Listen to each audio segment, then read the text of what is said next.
a flight over the lava field. And how are you, Ryan? I'm great. And yourself? All right. Excellent. Thank you very much. The Reykjanes Peninsula always looks so great on these sunny days. The whole lava field comes alive. So, Ryan, you take control, fly us to the north. How are you, Ryan? I'm great. Okay. All right. Excellent. Thank you very much. The Reykjanes Peninsula always looks so great on these sunny days. Or shall I take us there really quickly? Yeah, you take Ah, me. there you're going. You That's take us fine. there.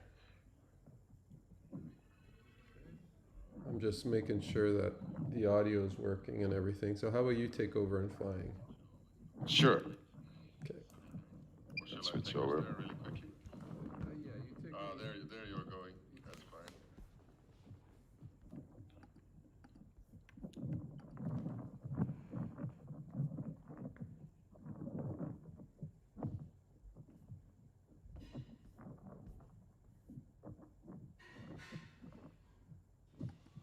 Just wanted to show you the picturesque, beautiful town of Grindavik and the south coast of Reykjanes Peninsula here.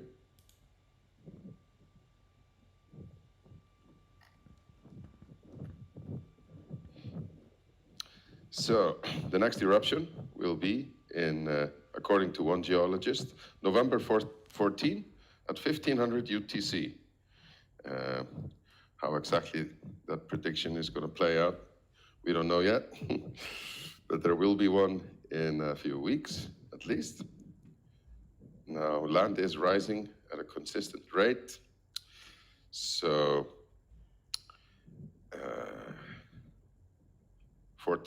November 14th sounds pretty reasonable, but 3-4 weeks or sometime during late November, early December at the last, I think we'll see another eruption here. Now here's that awesome crack, which everybody wants to see. Let's take a little look inside. It's smoking heavily and has been since the May 29th eruption.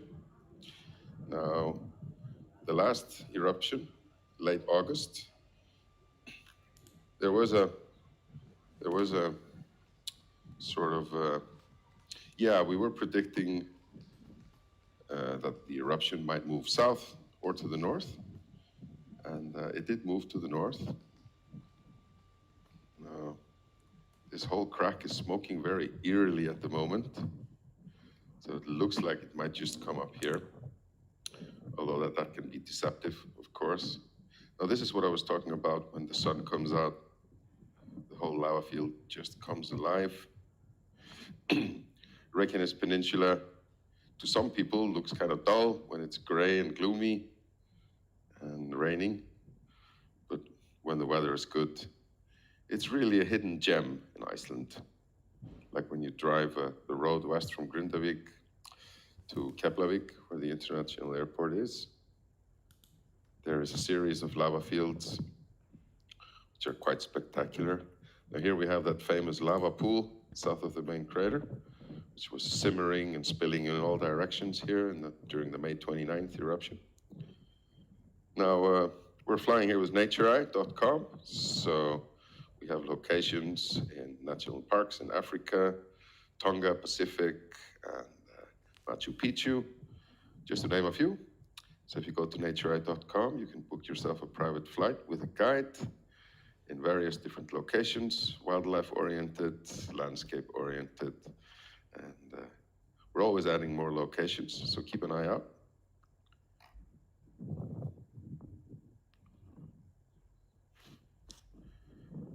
So, there's been a lot of construction work on new defensive walls, and oops. Let's take the brightness down just a little bit.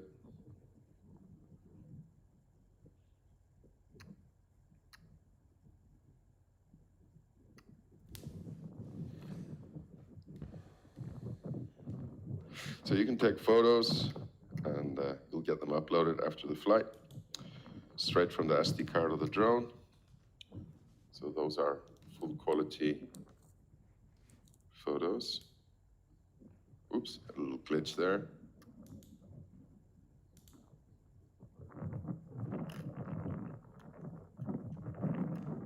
I'm pushing it a little bit, going a little further than normally.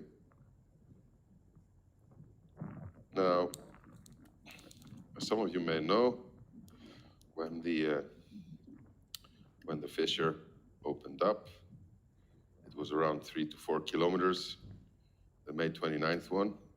The last one opened up here to the north, and it was around four days when we had a kilometers-long wall of fire. Now, normally they consolidate into a few main craters, this one being one of the most spectacular ones. It's smoking very heavily now, even more than yesterday. So, of course, it looks like it's just about to blow, but I would say 3 to 4 weeks before we get the next chance to see a live eruption here.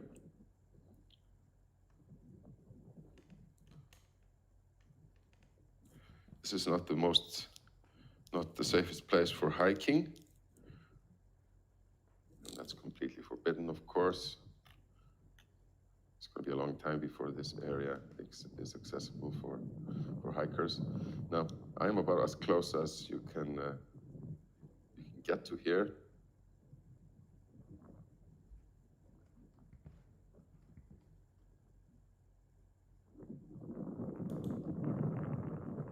Now, Ryan, of course, has his webcam on AfarTV. And your webcam is visible on the Icelandic news site, visir.is. Oh, okay. Just wondering if you knew that. No, I didn't. Oh, I've been meaning to ask you, because there's a collection there. It's the biggest online news site in Iceland. Oh, okay. There's a collection there of all the available webcams from various webcam providers, so to say. Okay, perfect. And yours is one of them. That's great. So we're about 4 kilometers out, and you can see that now this area is smoking heavily. It was not during June and July between the eruptions. So now if the eruption is moving north, that could be great for Grindavik and possibly not so great for Vogar here in the distance. Now historically, when the eruptions in these 5 main fissure belts do erupt northerly, then it will flow down to the north coast of Reykjanes Peninsula. So if you've ever been to Iceland, you drive past Vogar and then past Hafnarfjörður. And Hafnarfjörður is actually built on a lava field. But this hasn't happened since the early 14th century. There was an eruption in 1304, most likely, where lava flowed here to the north.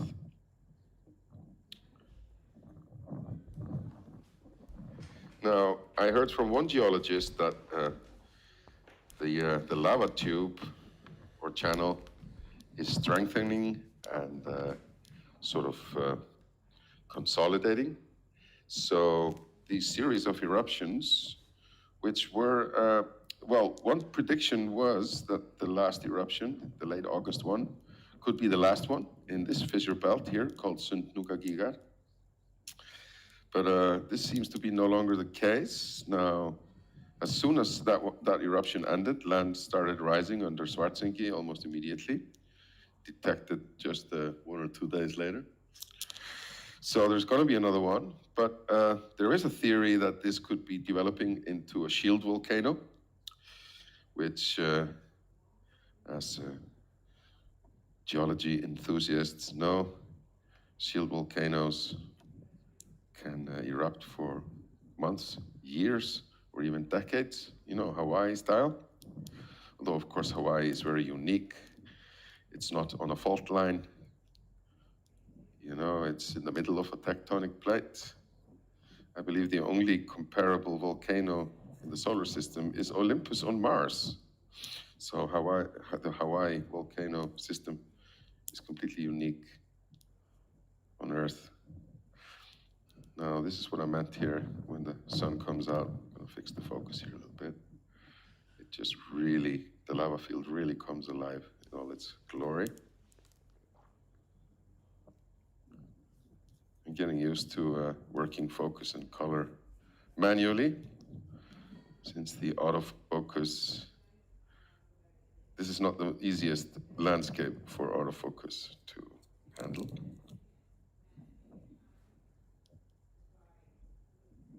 So we do another flyover here over our favorite part.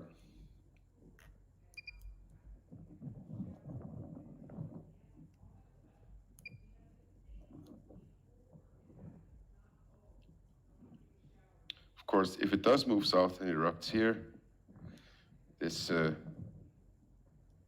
crack basically runs all the way into town.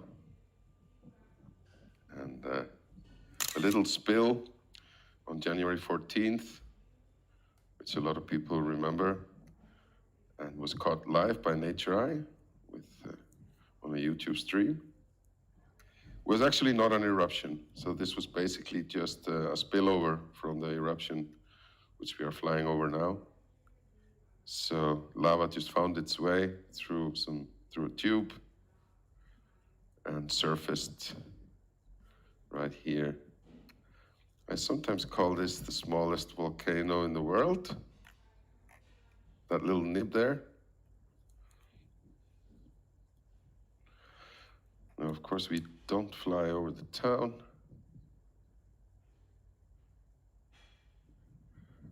So it is clearly visible from here, but those who do remember the eruptions at Fagradalsfjall in 2021, there's actually 3 of them. The last one was in March 23. I do sometimes fly from a place which is east of here. But the crater itself is actually visible from here. It's right there. So that's from the 2021, towering here over the landscape. And the lava field just runs down the hill here, behind those mountains, and extends almost all the way down to sea. Now, the engineers here have done such a great job. As you can see here, the lava has flowed here alongside the defensive wall, almost down to sea. And it had the courtesy of just stopping right next to the main road from the east into Grindavik. Very convenient. And same thing here on the east side. Defensive walls held up. And the lava simply stopped right there. So it envelops the town on both sides, west and east. And town is still okay, apart from those 3 houses, which unfortunately were burnt down during the January 14th, 15th eruption.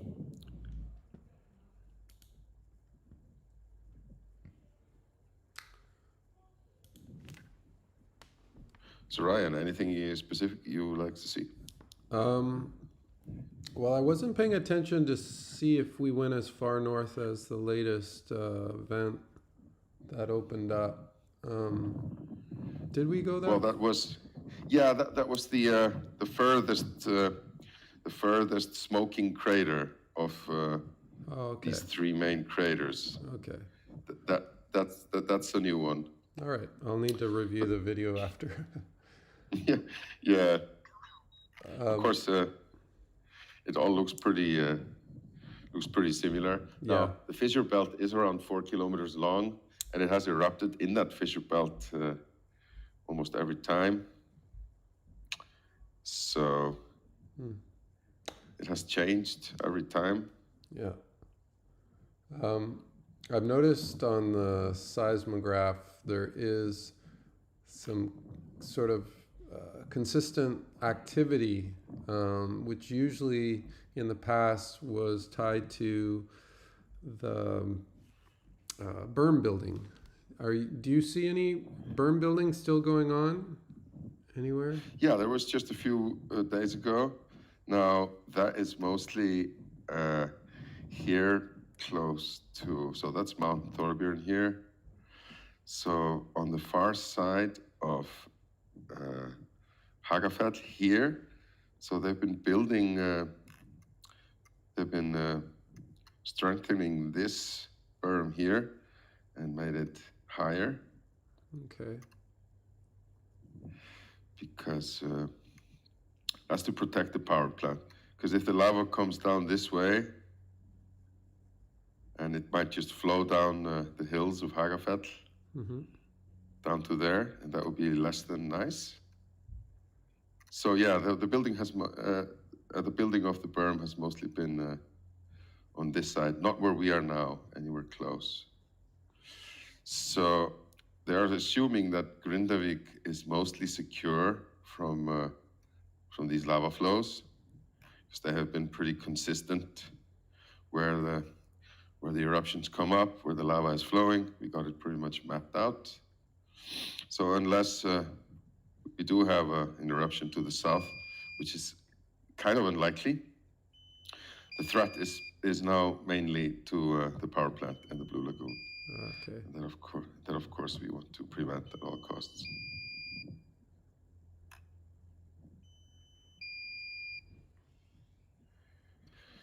Ooh.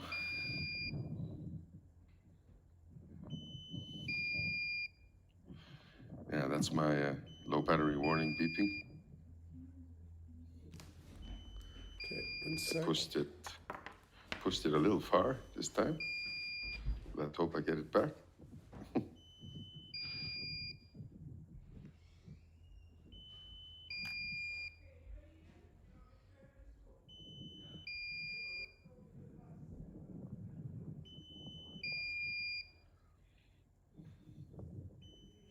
So yeah, it's a beautiful day here. Summer was kind of disappointing when that happens. The autumn usually makes up for it.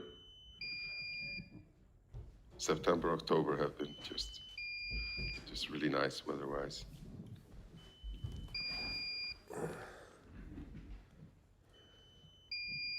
So, do we have an option of doing another flight? I can ask the audience if they want to continue Yeah, sure. looking. I have a flight at 4, so we could do a short one, or even a whole one. What time do you have there? It's 3:20. Yeah, what is that? All right, yeah, sure. That's fine. Yeah, okay.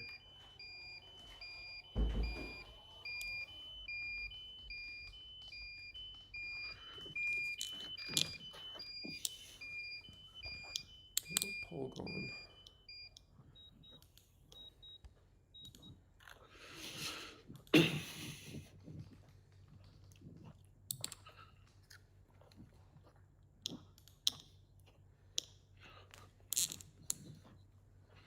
Let's see here. Well, you get it ready. I'm just running a poll to see how people are feeling. That's neat. Yeah, sure. Yeah. Okay, we got 95% yes, so let's do it. Yeah. Okay. Right. That's a high score. Yeah. 23 votes, 96%.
Well, ready when you are. Oh, actually. All right, I you got can it. go ahead and take off. Okay, there we go.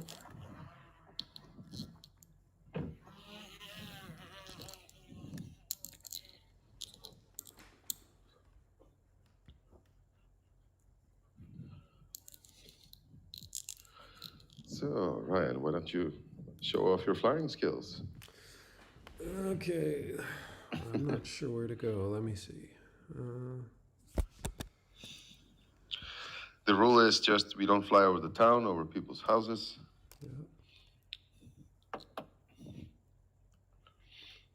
Um, Yeah, but in this weather, it all just looks pretty amazing.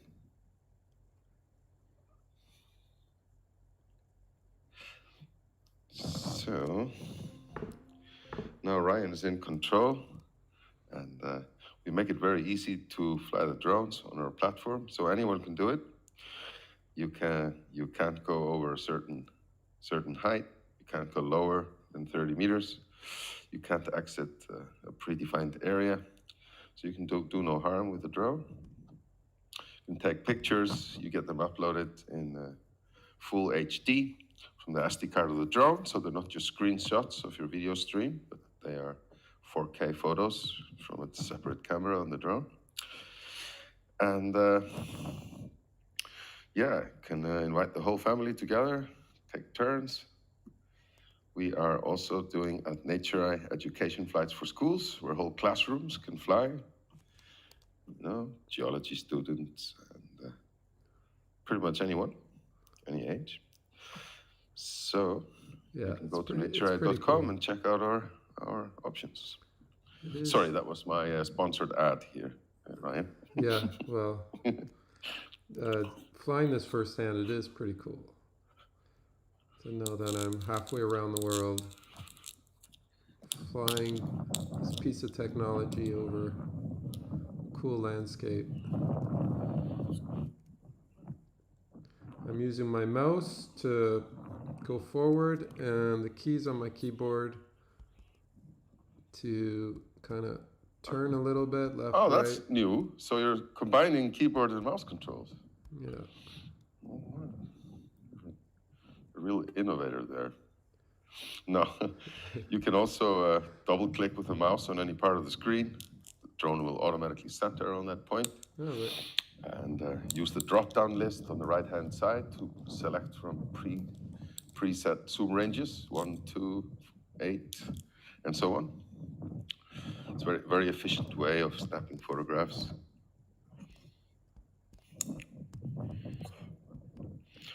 Yes, this part here is something one just can't get enough of flying over here. Yeah, I wonder how wide that crack is. It's hard to get a perspective. It's about a meter or two and up to like 4 or 5 at its widest. And this place here just looks like it's made out of mercury or silver. And what lurks down there? I have a smaller, cheaper drone, which I tried just almost dropping down into there. We're not going to try that with my fancy NatureEye drone. All right. Ooh, I just fixed the focus and brightness here. Let's see. Oops, that's me messing with the brightness.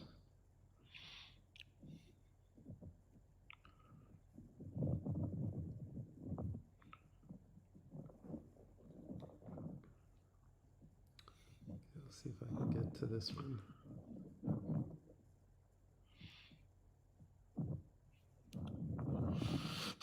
Excuse me. So days are getting shorter, it's getting colder. But you know, winter is my favorite here in Iceland. You know, Johan, we've been getting a lot of doing a lot of special live streams just for the auroras, and the colors that the cameras produce are really sharp and colorful. And I was wondering, I'll take you up a little higher. Sorry. Sure.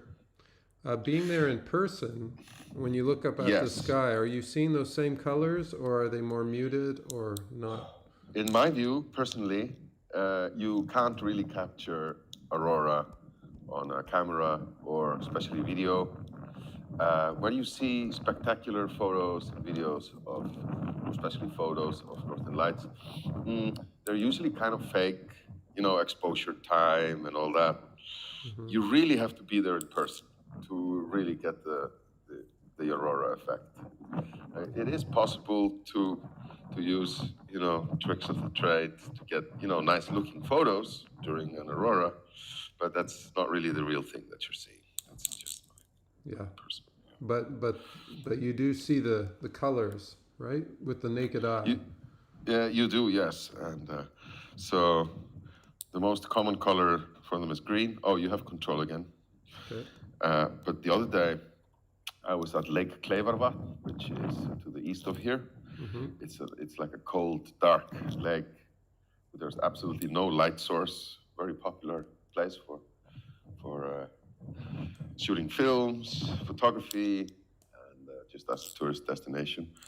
And the Northern Lights were absolutely spectacular, and pink-ish and purple, all the colors of the rainbow. It was almost scary, really. I did try to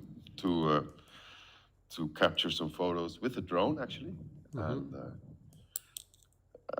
I was really not successful Yeah. in capturing that. It's very difficult. Yeah. I know someone's going to say who has, you know, mad skills with photography that sure you can, but, you know, that's just my personal opinion.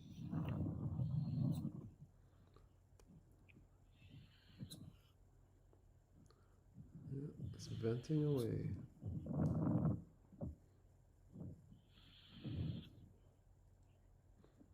Now, this cinder cone here, is this taller than the most recent one? Well, this one was mostly active during the May 29th eruption, which lasted over 3 weeks. And as has been the case most of the time, the fissure opened up 2.5 to 3 kilometers long, consolidated into that crater, which we're hovering over, and the one smoking here, right to the north.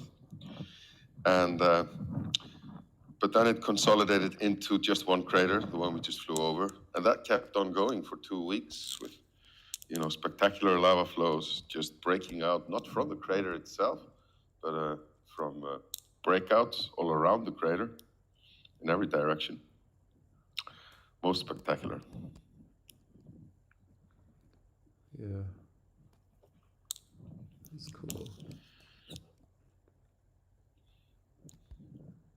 It's actually a different kind of fun, but it's even more fun to fly here when it's not erupting, because obviously when it is erupting, people just want to go straight to the wall of fire and view the eruption itself. But when they end, then you can just take in the beauty of the lava field itself and the surroundings. Yeah.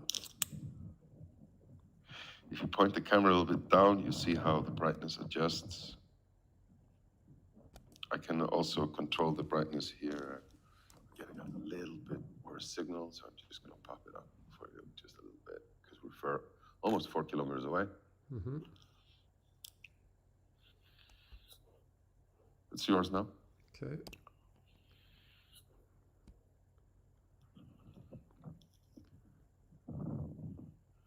It looks like 2 or 3 long cracks running parallel here.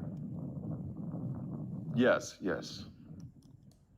We say it's one fissure line, but it's really not that simple. I'm going to focus on the landscape here to the left, so it stops refocusing all the time.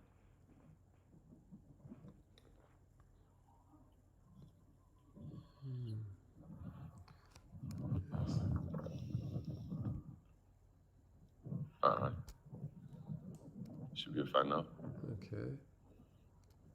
Now, I'd like to, if we have room, travel all the way to that vent the most recent event that I was barely in view of the webcam. Right, yeah. Yeah. Is it? It's. See how far we can get. Yeah, how close are we? We are not close at all. We are, you mean to there. It did erupt right here and to the north. Right here on the left? Let's see. Yeah. Well, here on the right, and this is all brand new here. So this isn't it, right? No. This must be an old cinder cone? Yeah. Yeah, okay.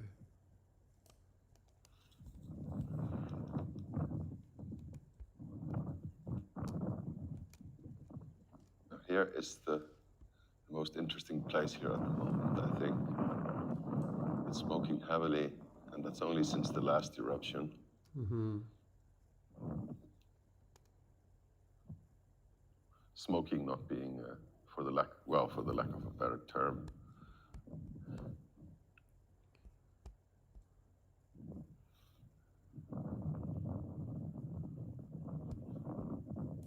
I'm just going to take control a Sure. little bit. Yeah. And try and just optimize the signal here a little bit. Okay. That's better. So looking at the green bar on top of the video, that's our battery, and yes, and it's lasting very nicely now because there's only 1 meter per second wind where the drone is up there, right. which is very nice for Iceland, I must say. That So means this we drone might be has able the to, advantage of being a flying weather station. yeah. You can read the wind speed and direction from the remote control. I see on the mini map you have a number 1 push pin. Number 1, sorry? On the mini map, there's a push pin that has a number that says number 1 on it. Is that that must be the? Oh, yeah, because, you know, I made some waypoints for automated missions. Yeah. I'm just really not using them here on this map. So I might just, yeah, thank you. I might just remove them so they won't cause confusion. I'm wondering if that number 1 is the last cinder cone, the last vent that erupted. That's actually from January 14th eruption. It was my point of interest number 1. Oh, okay. You see the point of interest in the top left corner? Yeah. These are automated missions, which people can just start, and the drone will fly automatically to a certain location. And then they can just concentrate on moving the camera, taking photos and such. So, automated routes. But the situation here has been so dynamic that it just hasn't made any sense to do these preset automated routes. There's always something new to see, and people are just flying manually and taking photos.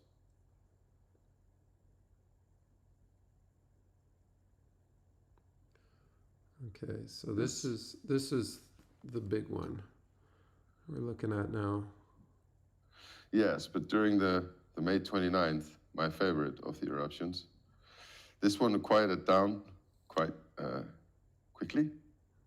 Yeah. And then the most iconic crater, which we flew over first, was the one that kept simmering on for a couple of weeks when it was quiet along the whole fissure.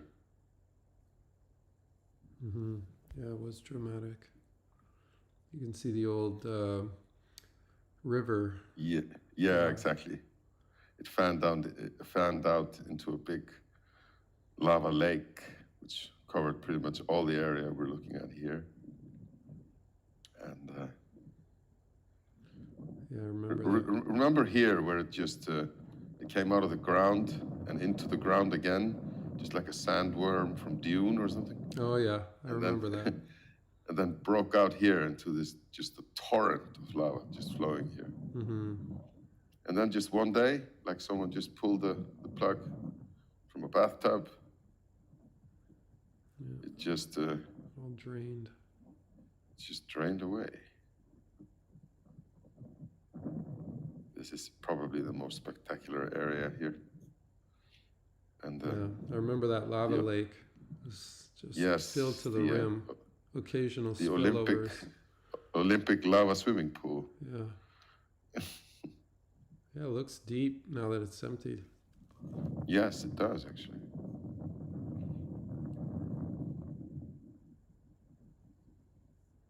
So I haven't checked the latest updates on from the scientists about the land rise and such, because I've been really busy. Mm-hmm. But when I started flying here daily, I mostly stopped checking those because you know, I could just assess the situation by flying over here and just seeing what was going on. And just standing here, like the day before an eruption, you just kind of feel it. Mm-hmm. It's like, it's coming. It's gonna be tomorrow at noon. Or yeah, totally.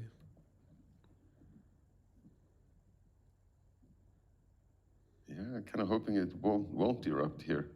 We kind of want to keep this area as is. Mm-hmm.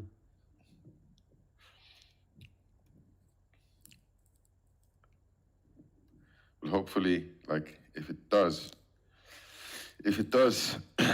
develop into a shield volcano, let's hope it's in a good location and the lava will just float down to sea like a river, and Grindavik will be safe,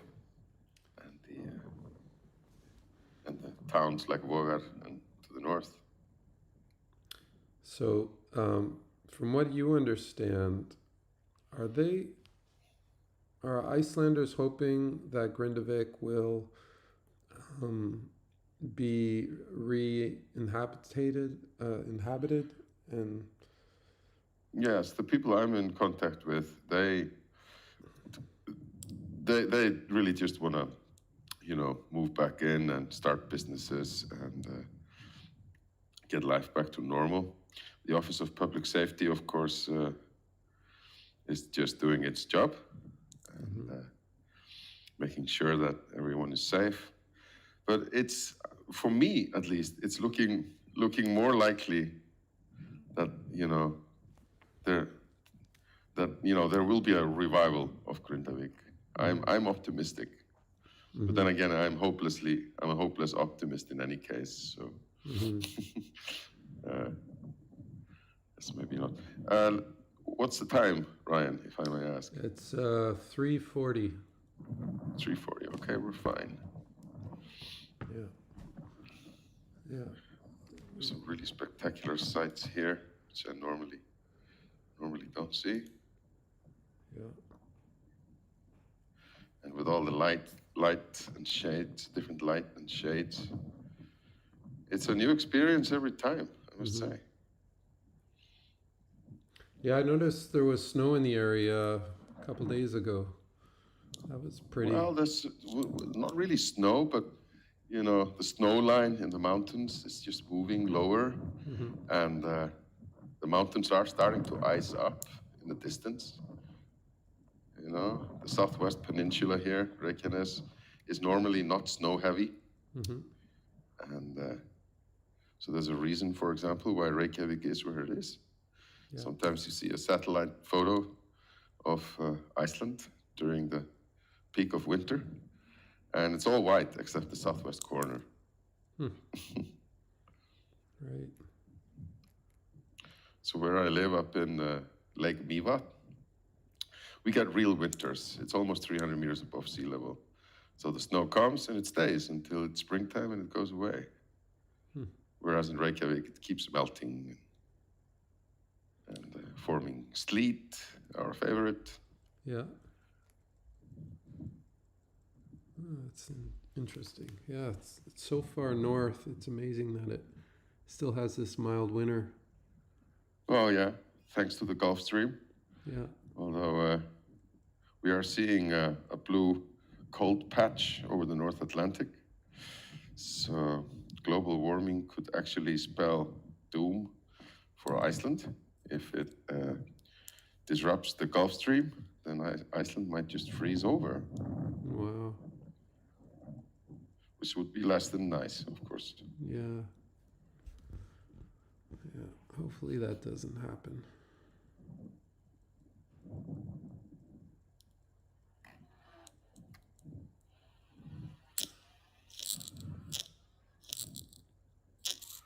All right.